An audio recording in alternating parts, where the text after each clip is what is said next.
जबलपुर का त्रिपुरी स्थान जिस तरह कलचुरी कालीन शिल्प कलाओं के लिए जाना जाता था, ठीक उसी तरह ये स्थान देश की आजादी के लिए भी जाना जाता है।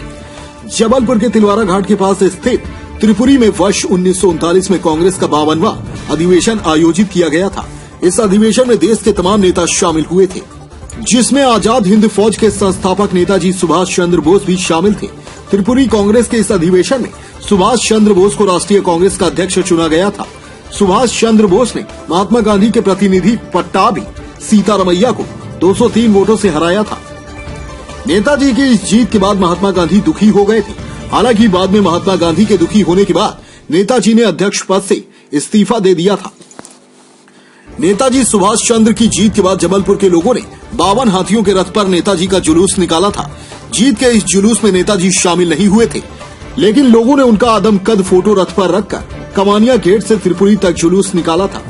सुभाष चंद्र बोस जब इस अधिवेशन में शामिल होने जबलपुर आ रहे थे, तब उनका स्वास्थ्य ठीक नहीं था और उन्हें 104 डिग्री बुखार था। जेल अधीक्षक गोपाल ताम्रकार ने बताया कि नेताजी सुभाष चंद्र बोस ने मध्य प्रदेश की सबसे बड़ी सेंट्रल जेल जबलपुर में अपने कुछ माह बिताए थे।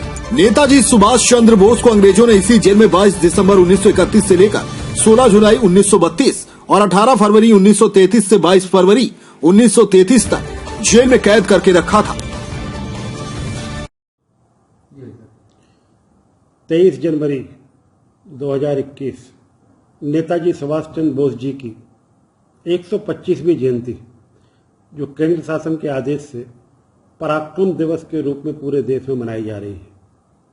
हम जबलपुर वासी और मध्य प्रदेश वाले बड़े सौभाग्यशाली हैं कि नेताजी जैसे राष्ट्र के प्रति अपने जीवन को समर्पित करने वाले सेनानियों ने इस जेल में 2 बार परिरुद्ध रह के इस भूमि को पवित्र किया है। सन 2031 से 32 लगभग 7 महीने रहे थे और उसके बाद 2033 में 6 दिन रहे थे। हम जबलपुर जेल के लोग इस दिन को बहुत उत्साह के साथ मनाते हैं और हम ऐसा मानते हैं कि अगर इन जैसे शहीदों ने अपनी जीवन की आहुति नहीं दी होती तो शायद स्वतंत्रता अभी हमें नहीं मिली होती। बड़े गर्व के साथ हम इसको मनाते हैं, लेकिन इस बार कोविड का क्षण है चूंकि, तो बहुत सीमित किंतु गरिमामय कार्यक्रम है।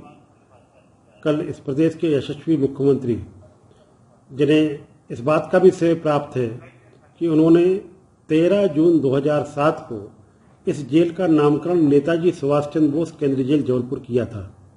ये देश का पहला जेल था जो किसी सेनानी के लिए नाम पर समर्पित हुआ। वो कल अपने शासकीय कार्य से जबलपुर पधार रहे हैं और उन्होंने स्वयं इच्छा व्यक्त की है कि वो जेल पे आएंगे और उस स्थान पे अपने श्रद्धा सुमन अर्पित करेंगे जहां नेताजी परिरुद्ध रहे थे। तो कल का कार्यक्रम बेहद गरिमापूर्ण होगा और हम सभी देशवासियों को इसकी शुभकामनाएं और बधाइयां देते हैं। नेताजी जो यहाँ पे रहे हैं, तो ऐसा कुछ और भी मतलब क्या क्या चीजें उनकी मौजूद है स्मारक पर? हमारे पास नेताजी की जो हस्तलिखित चीजें हैं वो 2 चीजें हैं हमारे पास। एक तो उनका एडमिशन रजिस्टर जिसमें उनके हस्ताक्षर हैं, और दूसरा यहाँ से जाने के बाद उन्होंने हमारे तात्कालिक जेलर को एक लेटर लिखा था।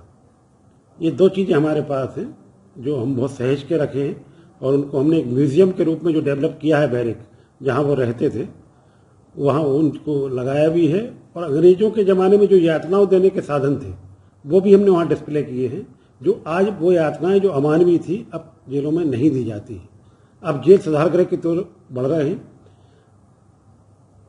पास की हर छोटी बड़ी खबर देखने के लिए हमारे चैनल पुलिस ब्यूरोक्रेट्स न्यूज को बेल आइकन दबाकर सब्सक्राइब करें, जिससे आपको हर खबर समय से मिलती रहे। अधिक जानकारी के लिए हमसे संपर्क करें। हमारे कॉन्टैक्ट नंबर हैं 9039011886 एवं 9770229999।